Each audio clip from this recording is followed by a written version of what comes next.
للاسف برضه حاولنا في الفاصل نشوف اي بيان رسمي بخصوص ال 21 مصري اللي اتقتلوا في ليبيا، لا حس ولا خبر للاسف. مع كل احترامي وتقديري للدوله، مع كل احترامي وتقديري للدوله، دول مش 91 فرخه يعني، مش 21 فرخه يعني.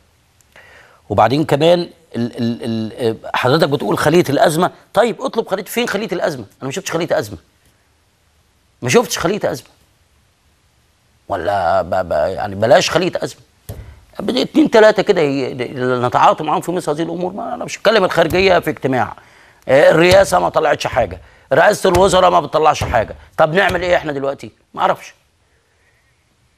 يعني الاهالي دلوقتي بيكلمونا على التليفون كاننا احنا عندنا كاننا عندنا اخبار، بيكلمونا دلوقتي بيقولوا عايزين نعرف مصير اهالينا ايه، ولا مصير ولادنا ايه، ولا طب الناس اللي هناك تعمل ايه، ولا كده. مفيش حاجه، مفيش اجابه، مفيش اجابه يا فندم في الحاجات اللي زي دي للاسف. يعني تخيلوا ان احنا مصدرنا الوحيد في هذه المعلومات دلوقتي هو داعش الارهابيه. تخيلوا مصدرنا الوحيد في مثل هذه الامور داعش، لان انا ما عنديش، يعني ما بتعلمش، مش قادر احصر كام واحد موجودين في ليبيا. هتقول لي الاوضاع هناك زي الزفت، انت مش ليك سفاره هناك ولا السفير بتاعك هنا؟ مش ليك قنصليه هناك ولا كله هنا؟